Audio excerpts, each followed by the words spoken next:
Hello and welcome to another exciting episode of Broad Daylight with me, Priscilla Moore. Today on Broad Daylight, my guest is a digital marketer pro. He's a business idea developer, a PR specialist, the CEO of Alfred Communications. He's a communication specialist as well and a journalist. He goes by the name Alfred Kojo Appiah. Today he's come to tell us how to start a business in this current era, this current COVID-19, current Russia-Ukraine war, current Ghana card era. You're welcome, sir. Thank you very much. Oh, and why are you laughing at my intro? Yeah, because I heard Ghana card. You heard Ghana card? Yeah. Oh, of course, you are going cashless. You are using Ghana card for everything. Okay. Let's see how it goes. Or you didn't pay your transportation with your Ghana card when coming? No, I picked money from my pocket. You pick money from your pocket? Yeah. Oh, that means that the system is not really working for you. Ghana card hasn't put money on my table. Oh, interesting. Then I think the vice president has to come again. Of course. He really has to come again. We really want to hear him re-speak again on this economy because the Ghana card thing, me, for one, I'm not really understanding what is going on because no matter what, the Ghana card won't put food on our table. And this Ghana card, cool, whatever he's saying, that without the Ghana card, there is no living in this. I wonder what the Ghana card is really actually going to do. Because in the dispensation of our forefathers, there was no Ghana card. They live, they build estates, and they build industries. Now with Ghana card, people are stealing on the street, and they still can't buy, and they still can't feed themselves. So what has the Ghana card got to do? Unless, of course, they are not telling us what we are supposed to know. Mr. Vice President, please, he has posed the question to you.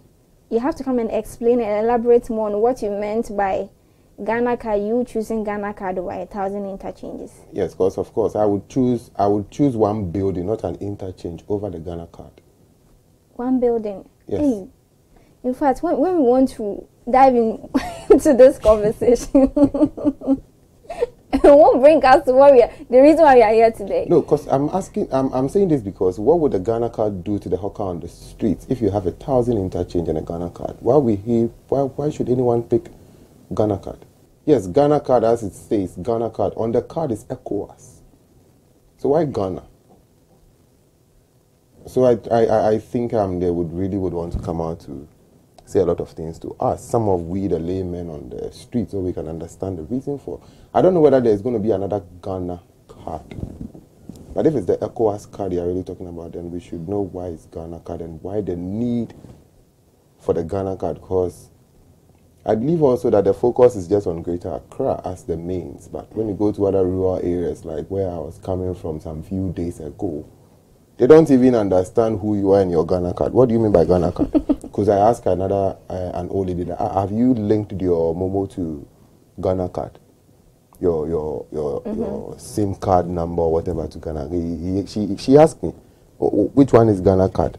So I asked myself, does it mean that the news and the fear and all these Ghana card thing is just circulating in Greater Accra? Because Greater Accra doesn't just form Ghana. Ghana is big. Initially, we didn't even had 16, but now we have 16 and counting. So what about the other regions? Who goes there with the Ghana card thing? So my grandmother in the village, who I used to send her Momo and all those kind of stuff, if this Ghana card thing is really going to affect her, then how do I send her money? How does she live again? Have they considered all these rules? I think it will be the responsibility of our MMDCs and then the MPs and whoever is responsible to communicate this particular one to our people. Is it about just communication? Oh, there is a lot to be done. There is a lot to be done on their part, but this particular argument is really bringing a whole lot of confusion in the nation. Because if it's just, I'm not cutting you off. If it's just communication, then obviously, communication is really speeded up because you just receive notifications on your phones and all that. But those in the villages, who goes there, gives them the Ghana card, and how are they going to still do their fingerprints and verifications? That is a topic for another day. Anyway. Okay. So today we are going to talk about how to start a business in this era. Russia-Ukraine war era, post-COVID era, I don't want to say Ghana card. It will bring another conversation altogether. Yeah. But how do you start a business in this current dispensation we find ourselves as a nation? As a young person watching you, what will you tell that particular person to consider when trying to bring up a business? Okay, thank you so very much. And before I start, let me say I warmly welcome to your viewers on the show. You guys are doing a very great job, and we are praying that at the end of the day, this show would catch the attention of the world. Let's see how it could change and then bring greater development to our communities and then to the nation as much. Yes, to answer your question, I believe that in starting any business, any is any. In starting any business at all, there are some few considerations that has to be done before. Okay. One, you would want to look at a business plan. Secondly, you would want to look at timing. Third, you want to look at some few research. Then it proceeds and goes on. You need to look at some few marketing strategies, both digital, analog, and then on grounds. You also want to look at there are a lot of things that goes in before starting any kind of business. But in this particular situation or in this particular economy, starting a business from come back from COVID, it's another big challenge because during the COVID dispensation, a lot of companies went out. A lot of people lost their companies due to one reason or the other. Other people also lost their jobs. So how do you bring these people back who want to start business? Let me tell you a story. A gentleman walked to my office one of the days and he wants to start a business. So he came for a little of a research and counting. So I asked him, what have you done so far? And then he said, okay, so he's looking for money. Took my mind very far. So I asked him, how much are you looking for? He says, oh, if I could get like $500,000. $500,000 what? Said $500,000. I said, really? For what kind of business? He wants to go into, he wants to set up a business and then see what he would want to do. So I asked him to hold on. So you want money to now see what you want to go into because you feel, okay, business is business. I can look at something and then go into it. But I believe that if you want to start a business in this particular economy or in any other economical dispensation, look out for exactly what is needful. What you think, a business that you know or you think is a need at that particular point in time. Because obviously a lot of people are starting businesses that, trust me, it will start thriving or it will start doing well after 4 centuries. Oh, of course. Any typical example? Okay, so if I would want to start manufacturing cars, obviously I'm not bringing out a car today and then it's working today and then I make sales today and I get all the customers today. It takes time. You have to even be an expert in that area. A lot of things are considered before. But if you want to go into our daily living activity business-wise, then you have to look out for currently what is the need? What are the needs of these people? What do they need? How do I turn this need into a business arena for myself and help solve a problem? And that brings me to one I don't know if that is a statement or everybody says they are entrepreneurs. And I ask myself, so who is an entrepreneur? Is it someone who owns a business? Is it someone who is trying to come up with a business? Is it someone who is helping an economy grow? Is it somebody who is doing anything little in his corner? It's an entrepreneur. Because from the look of things, the sobolo seller is an entrepreneur. The tomato seller is an entrepreneur. Thank you. The sobolo seller with ginger is an entrepreneur. Another sobolo seller with pepper is an entrepreneur. Interesting. Sobolo with pepper. Yes, of course. The sugarcane seller is an entrepreneur. The shoemaker is an entrepreneur. And then the businessman sitting in the office offering business services to people, clients and all that, is also an entrepreneur. So who is an entrepreneur? So to your knowledge, from where you stand, who is an entrepreneur? I could say an entrepreneur is someone who helps solve problems. So you identify a problem, a need, and you want to solve it. So entrepreneurship as a course that they are teaching in school, I don't really know exactly what they are teaching the people. Either to start businesses or how to start their businesses. Then you are teaching them how to start businesses. But being an entrepreneur is something that has to be inside of you. That, okay, I want to, this is me. My lifestyle is to solve problems. So I identify a need and a problem and I want to solve it. That makes you an entrepreneur. So you build enterprises around what the economical differences are in solving problems. So I recently read that there are a lot of young people who are going into recycling. They collect all these things and they recycle them into something different. They are helping, one, solve the economical problem of our waste products, and they turn some of these same waste products into something that can still be used or usable again. So I call these people entrepreneurs. But if I'm doing Sobolo and I'm selling Sobolo and I'm an entrepreneur, I don't know how the Sobolo business becomes an entrepreneur. Or the person is an entrepreneur, but the business is business. I don't really get it. What if maybe you find yourself in an area where trying to find food it's a problem, and then you identify that you can do Sobolo? I thank God for wisdom. You said identify. So you've identified that there is a need for food. Sobolo is in food. Okay, even if Sobolo is food, as at that very community, you realize that, okay, it's a need. What is it going to solve? How are you solving the food problem with your Sobolo business? Okay. Or you are just selling because there is a need to sell?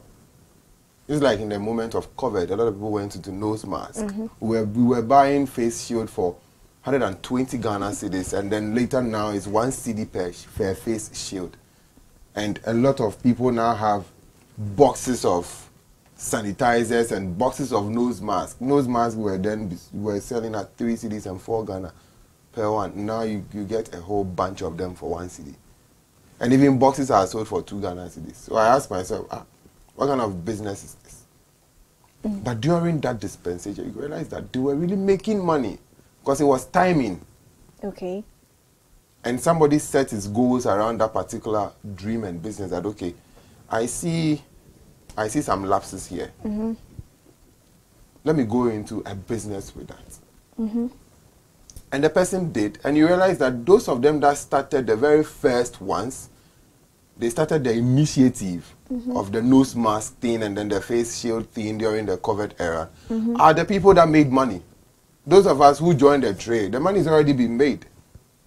So now we are just adding up to whatever is going on, because those of them who started, they've already made their money. Wow. Okay, so you started with the fact that you mentioned proposals, research, and a whole lot. And then now you've established the fact that one has to identify a need in the community or anywhere they find themselves. And then check the timing. Of course. When trying to bring out a business idea. Now, aside all these, is it always necessary that you have to put out a proposal? Of course, you need a business plan. A business plan for somebody who is trying to cook rice. Is it, if you want to cook rice, you want to just cook rice, look out for, get a business plan. You want to start a business. Are you just cooking the rice for people to eat? Or you are selling the rice, the cooked rice for people? So if you are going to sell the rice for people, plan around it. Work out a business plan. Let other people identify or review that particular plan for you. Because you can still go. I have seen a cocoa seller who had actually sold cocoa for some time and is still looking for money to still sell cocoa, which shouldn't even happen. Because cocoa is just some few millets and then fire, charcoal, and then water. And you are just selling to people. So at the end of the day, why will you still look out for money to invest in such business again? Then that tells me that there was no proper planning. Okay. And to really do business, you need a plan. And the plan guides you on what to do, the activities per what you want to do in that business. So if you want to set up a rice business and sell rice, gather some few business plan around it. Know what kind of rice you're selling. Know where you are even selling. Why you want to even sell. how you are going to sell it and to who you are selling it. Because you could sell rice in this area and nobody will buy. That brings me to the next question. What should go into a business plan? A lot of information. Will it be dependent on what the person will choose, or it's a general something? No. It has to be based on what you choose to do. But there is something that will cut across some kind of point. Oh, of course. Like what you just mentioned. Of course. Can you take us through? A lot of things come across. You would have to look at for. In journalism or in communication, we use the 5 W's and 1 H and all that. Okay. So those same principles can be meant in that same proposal writing. You look out for what exactly you want to go into. Where are you going to sell that particular thing? So you are looking at location now. Okay. Then you look out for why. Why that? Is there a need for it? Within that community or that location, is there a need for the services you want to render over there? And then you look out for which niche of people or which category of people are you going to sell that particular product or service to. So they become your target market. Then you look at the ultimate. How are you now going to do all these things? And that is when you now start formulating your plan. The how comes in, and then you need to write that, you need to sit down and think about exactly what you are going to do. Okay. How are you going to do what you want to do? How are you going to get the people you want to sell to your customers? How do you define their base? What goes into it? How are you going to cook the food? Are you just going to cook around, or are you going to also set up a different area to cook the food, prepare the food before you take it to another area to sell? Or you just doing it around? Because I've seen people cook there now and they are selling it there now. And people are buying it there now, and everything is there now. Everything is there now, and it's really funny sometimes. And you go to other eateries today, you see just tables and papers and books and menu, and then you read and then you call, and then they bring the food from a different place. So you can see there is proper planning of the two scenarios. When you go to a particular place and then it looks like everything is there. There no, everything is over there. And then another area where you go and you don't even see anyone like a cookery or anybody. All you see are the ones serving, and then the waiters, the servants around. They ask you what do you want, sir, and then you just write your menu, or you look through your menu and then you choose, and then they are brought to you. So I'm trying to think that. Sorry to say, the one in Zongo. We prefer there, no. And yes, you said you said Zongo. Okay. So in Zongo, you don't bring a restaurant to the Zongo. There no, and the there no, because the I'm not sorry to use the word the Zongo life. Yeah. Because we are all coming from the Zongos. We are coming from. I grew up in Carnation. Oh, okay. So setting up a restaurant, like let's say a 4-star or a 3-star restaurant in Carnation. Obviously, trust me, you're going to eat the food yourself. But if you want to set up a restaurant, you can go into a restaurant that has to do with the local people. Okay. What they want. Like choba. Thank you. A chop bar. A chop bar. Go into it. Okay. Let it suit the taste or the quality or the formation of the people. Then you know, okay, you have their attention now. Because the local person from Carnation myself would just want to pick up 5 Ghana cedis and we are eating our wachi and we are cool. Because it's Carnation. You come in to set up a mighty restaurant there, 5-star or 3-star restaurant, and you are selling a plate of rice for 40 Ghana cedis. You can imagine. It go over you. It go over you, Mpo. No, you can imagine the stress you need to go in to run all the necessary campaign for people to understand the reason why they should even buy food for 40 Ghana cedis per plate. Wow. But when you get to Ashanti Home Touch, you get to some of these big restaurants. Obviously, it is there. You know, it's all over. You just pick up. You are paying. I see. So now we've established the fact that we have to apply the 5 W's and then 1 H. And the 1 H, yeah. That is, the person going to the business has to start with the what product or service do you want to bring on board? Of course. And then the next one is where do you want to situate your product? Where do you want to? Yeah, exactly. And then why do you want to do that business? Of course. What need are you addressing? You know, most people don't know why they are running a business because they need money. You don't go into business because you want money. Of course, if every, you see, behind our struggles, we want to make money.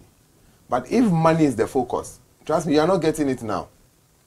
You are not getting it any moment. Even the hawkers on the street can hawk from morning till evening, and they've made just one Ghana cedi.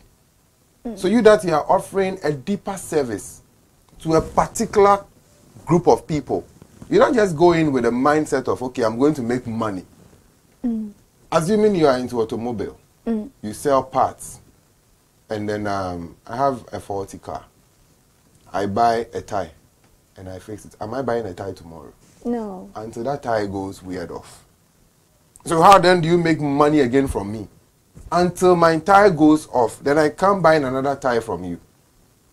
But I learned that about you kind of people, they are chopping money, pal. They are chopping money, pal, because a lot of people go there looking for different parts. They don't just sell tires there. Okay. They don't just sell car lights. It's a whole market for the automobile industry. So they are not addressing a specific need, but they are... Yes, and it's not just one person who is into all those things. So sometimes, yes, business is good for this man.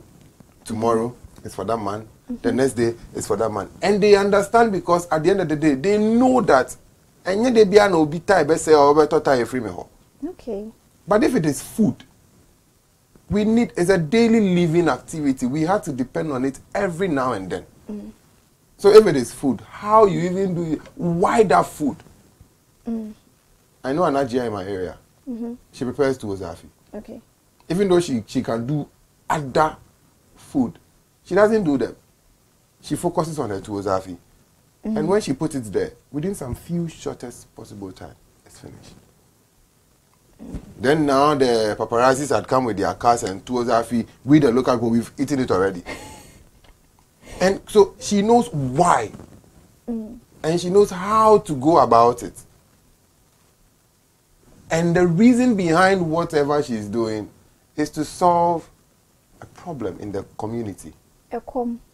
Thank you. So she has a reason. Okay, it's an advantage. I can make money though, but what would be the reason behind it? See. That is the reason why you need a plan. And get people to review. See, let people read your plans for you. Reading the plan, you know, we have complaints all the time. Oh, I send my proposals. An idea. Exactly. Can I ask you a question? Yeah, sure. How many pure water companies do you know in Ghana? A lot. A lot, you say? A lot, yeah. Can another person also start another pure water company and then makes it? Yeah. So there is nothing like stealing of an idea. So you have a business idea. You want to start a pure water factory. There are 1 million of them already. You know your reasons and you have your plan and everything. Let someone read it. When you go and that person starts it, don't worry. Having a business plan alone doesn't make it business. It's just like you go to the market, you buy all the tomatoes and all that. You don't get home and you're expecting the soup. You prepare the soup. So the implementation plan behind the business proposal or the business plan makes it working or not. Because with all the nourishment in your plan and all that, if you don't start, you can never tell how it's going to go. I see. If you don't start, if you don't work on that business plan, that okay, I have a plan. I don't want to show it to him, no, because at the end of the day, when I show it to you, he or she will steal my plan. No problem, keep it. But don't forget that the same plan you have, somebody has the same idea, but with a different plan. The same idea someone also has, but with another different plan. The implementation is never going to be the same. Why am I saying this? You may be fortunate to have an office you are going to implement your service. The same thing. Somebody doesn't, but the person has that plan. Another person has just a few resources, but the same plan. Another person is now thinking of how to even get all these things, but he also has the same idea and a plan. So what makes it different from someone reviewing your plan for you? The person is not going to implement it for you. I have a mentor. He tells me, do this, do that at this time. We are doing this and that. But until I do it, I can never tell that, okay, what he asked me to do is either correct or wrong. So you don't go to the market, buy all the ingredients, and then you get home and it is soup already in the poly bag. Oh, come on, forget it. It doesn't work. It doesn't work like that. I So see. get someone to review the plan. After reviewing all the plan, you can even get a professional or somebody who has ventured that business before. I always say that, and I've said this on so many national television, and I'll say it here. You see, a lot of times, we always look out for the people who are done so well, they expect the professionals in the same field and all that, and we go to them. It's good. It's so bright and so great. But would you ever want to sit down and look out for those of them who had ventured but they failed? There is a reason why they failed. And that alone in itself is teaching to you that, okay, I also started the same thing you want to start now. But this and this and that and this area did not work well for me because I did A, B, C, and D, or I did not do A, B, C, and D, and that becomes your master tool. So I always tell people that if you want to start any business, look out for people who had already started it. And failed. But they failed. When you look out on my blogs now, I have started a campaign and I'm saying that fail, but fail forward. Fail big. And to you, my people, this is coming from Alfred. Fail very big, but fail forward. Fail with flying colors. Fail and move on. The more you fail and the more you fail forward, the more you equip yourself with the necessary resources you need for the betterment of the same thing that you are failing. But we fail and then we move on to another thing. We stop there. It didn't work. We move on to another thing. It didn't work. How then are we thriving to success? It's not going anywhere. So in this dispensation, in this country, look at most young men, most young women doing so well. But any time around now, we are retrogressing instead of us moving forward. Wow. Wow. In fact, you won't get this anywhere unless on broad daylight. I'm here with Mr. Alfred, the CEO of AlfNet Communications, and Charlie. The conversation, one for a pen, he say I get pen for a year. At the rep, I'm really learning a lot. Okay, so we've come to the proposal. You've identified the need and all that, blah blah blah. Now, now you have to implement, learn from people who have failed. Of course. What's next? Design a marketing plan. Okay, is that the last stage? No. Okay, so take us through in a few minutes. So with a marketing plan, you would want to do you would want to have both digital marketing plan and then commercial marketing plan. Okay. So with a digital marketing plan, everybody now knows that most of these services are on digital platforms, call them social media, whatever they are. So go on social media, you can still learn from other people who are there, design a plan around it. So with you can even start campaigning for whatever it is on social media.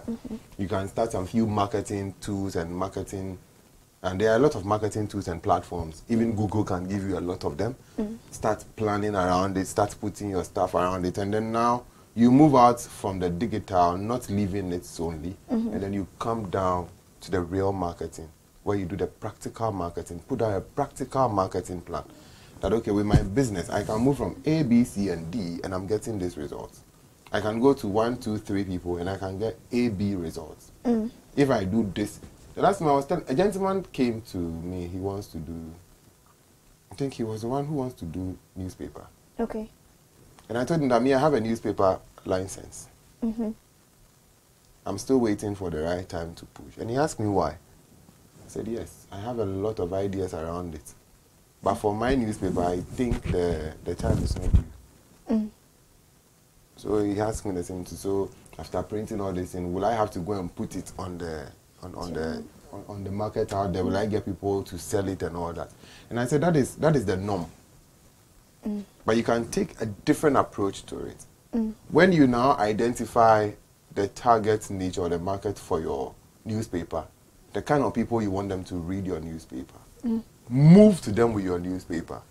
So if your newspaper is a youth newspaper, move to schools. That is where the youth are. Move to churches, talk to them. Get the churches to get the students or the youth in the church to read your newspaper. Get to some of the institutions where there are youth. Go to places, events, where events meant for the youth. And then give out your newspaper. So at the end of the day, practically you are on the ground getting the practicality marketing out of whatever you want to do. Because posting them and hyping them on social media, yes, we think a lot of people are on social media. As we are sitting here right now, are we on social media? Right? No. So perhaps you have posted an advert or something about your business. We won't see. Another person is posting. So the more the post, don't forget that your advert is going down. So we won't see. But when you walk to us or we meet it or we see from other areas, other sections, then it makes us aware that, okay, so there is something like this. Okay, great. We are wrapping up. So aside the digital marketing and other marketing going to the people, what is that other thing that you think will complete somebody's or someone at home who is listening to us and wants to venture into a business? Look out for somebody who is already into whatever you are doing, or somebody who has knowledge in whatever you are doing. Partner with the person, collaborate with the person, and do it. There is no if I start a business and I'm going to win anyway, but it's going to take me 100 years to win. And I start saying business, and I can partner with 2, 3, 4 people, or collaborate with 2, 3, 4 people, and we can win. And it's going to take us 50 years instead of 100 years. Why not do that? So get people, partner with people. There are a lot of your friends or people who want to start same thing, but perhaps resource-wise, they are not complete. Complete them. Add up to them. Come together. 2, 3, 4 people, a team, collaborate, partner. Understand yourself. Put an MOU across for everybody to work it out, and then start the journey. So you may be good in IT, another person is good in marketing, another person is good in this area, that area, that area. Come together, and that is a force. So with that, you run faster than you going alone. I am Kojo Appiah. Nobody cares who you are. Wow. Nobody cares what you are. But they care when they see what you are offering out there. They care when they see you doing more of what you said you want to do. And you can't do it all alone. If you want to move alone and you think of or you are thinking of employing people, you can employ 1 or 2. Start something. You see, start small. There is no island of nobody. Even when you go to the desert, it will surprise you. People live there. So start small, grow it, and become big. Wow. Start small, grow it, and become big. Wow. Interesting conversation there. Wow. Interesting. Do you have any social media platform that people would like to follow you and then learn from you? Oh, a lot. You can. It's the same name, Alfred Kojo Appiah, on LinkedIn, Facebook, Twitter, anywhere. Most of them I can. TikTok, I don't really like the TikTok idea. Thank you. All right, so this is where we draw today curtains on Broad Daylight with me, Priscilla Moti. Let me give you a recap of what you spoke about. So, apparently, if you are home and you want to start any business, first thing from Professor Alfred. Am I permitted to call you professor on the show? Not at all. Not at all. Not at all. You don't want any honorary professorship. Okay, so Alfred Kojo is good. He said he wants Alfred on paying prompt to promotion. Okay, so from Alfred, he says number 1 is to identify a need. Number 2, you should check your timing. Number 3, you should go in for a business plan. And the business plan, how you are going to go about this with the 5 W's and the 1 H. The what, the where, the why, the which, and the how.